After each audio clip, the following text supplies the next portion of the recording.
Jay Bilas joining us on the program. I'm there with you, Jay. I understand it, and I just think common sense has to be applied here.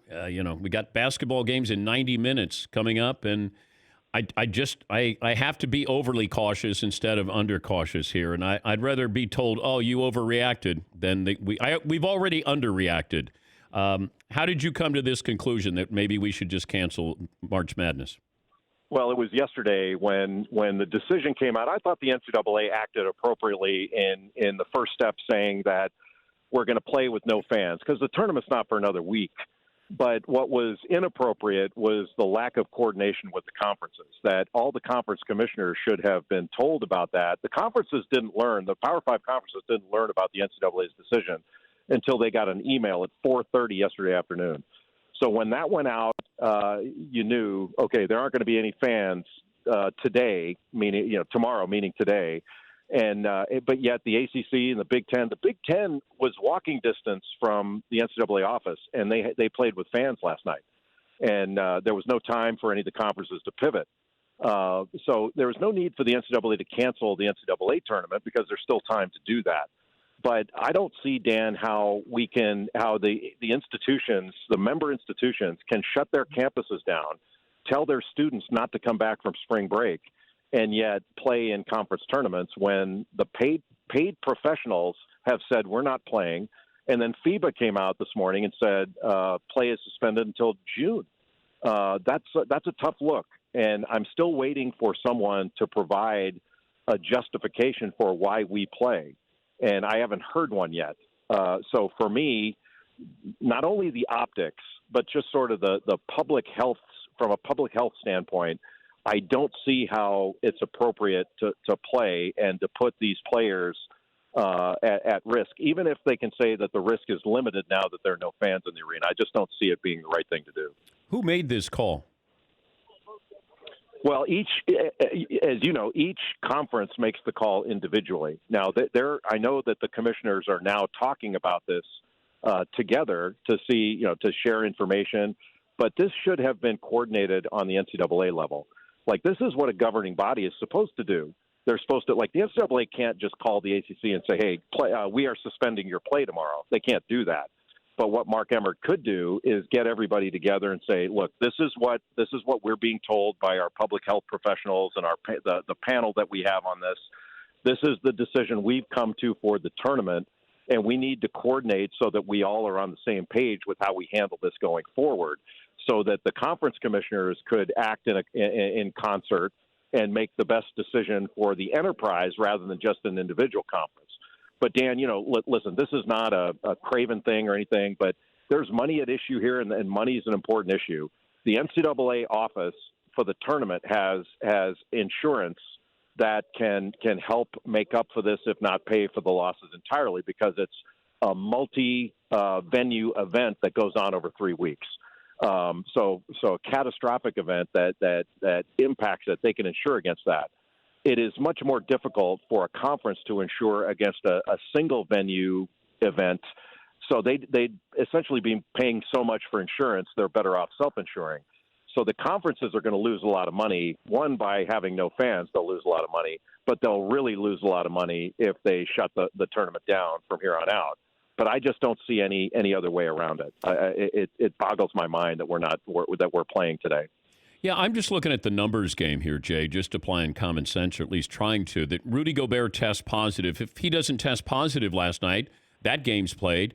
The Pelicans against Sacramento is played. But one person tested positive, and the number of people who came in contact with Rudy Gobert over the last week or 2 weeks, the odds would probably lead you to believe at least one player is going to have the coronavirus or may test positive for it, and then all of a sudden, do you shut down the tournament if it happens at that point? Like I mean, that's maybe worst case scenario, but I think it's probably what is real in this situation.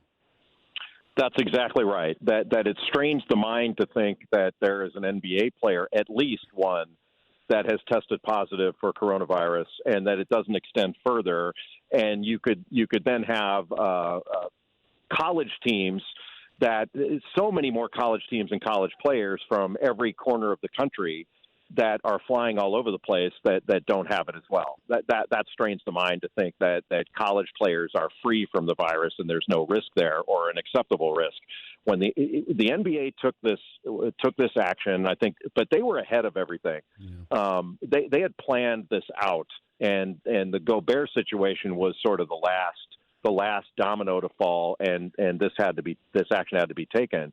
What was interesting to me, Dan, and I don't know if you'll agree with this or not, but Mark Cuban, I thought, showed not only a great tone in handling this, but great leadership in stepping out and saying, providing his thoughts, and also a calming effect, I think, in the handling of this. And that's what we should have at the NCAA level. And we've had it at different times at the conference levels, although I haven't heard the justification for why we're playing as opposed to why we're not. But these are difficult issues. You're trying to cut everybody as much slack as you can.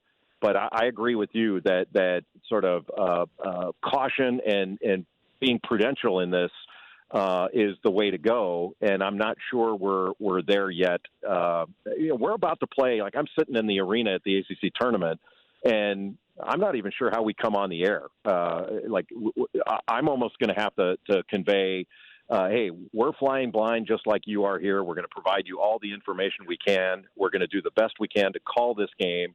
But we do understand that there are greater issues here in the backdrop, and cut us some slack, too, because we're doing the best we can. It's going to be really difficult. Is it going to be empty?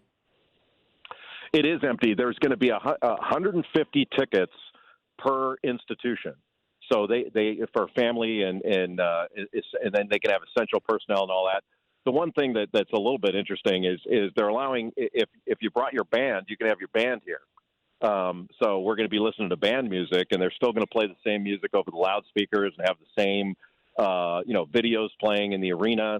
I still haven't heard whether, what they usually do. They shut the lights out for pregame introductions.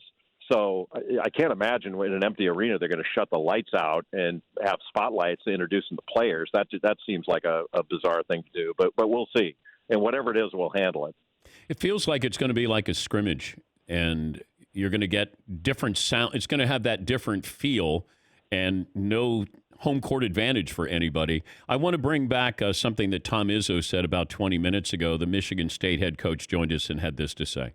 What if the Big Ten asked you your opinion? Well, it would have been a couple days ago, if I was to be honest with you, where I would have said, hey, let's play the games.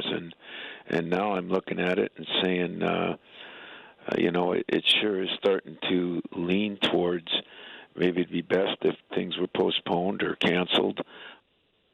Yeah, we're putting these coaches in a delicate situation here. Have any coaches been public with their apprehension about this? Not public, no, because they're good soldiers and trying to maintain an even strain with their conference decisions. But privately, I've had a couple coaches reach out to me, and they've said the narrative that all of the players want to play is not true. That they're scared, they're nervous about this, they're worried about their families. So the idea that all of the players will just blindly compete whenever they're told to compete is just not true. Thank you, Jay. We appreciate your time. I'll be watching. If you want to make it personal and yell hello to me, be more than happy to text you back. Well, I have a sign that says that Dan Patrick is greater than Jay Bilas that I'm going to hold up. Wow! So I hope you'll be. I hope you'll be okay with that. How was Dayton? How did Dayton treat you? It was awesome. It was absolutely awesome. What a wonderful place, as you know.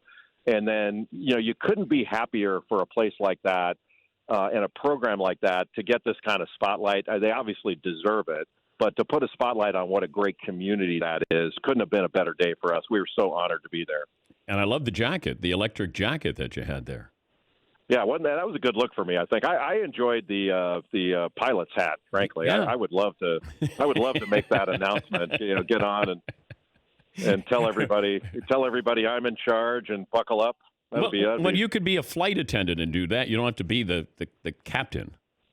That would be the most entertaining pre-flight safety briefing you've ever heard.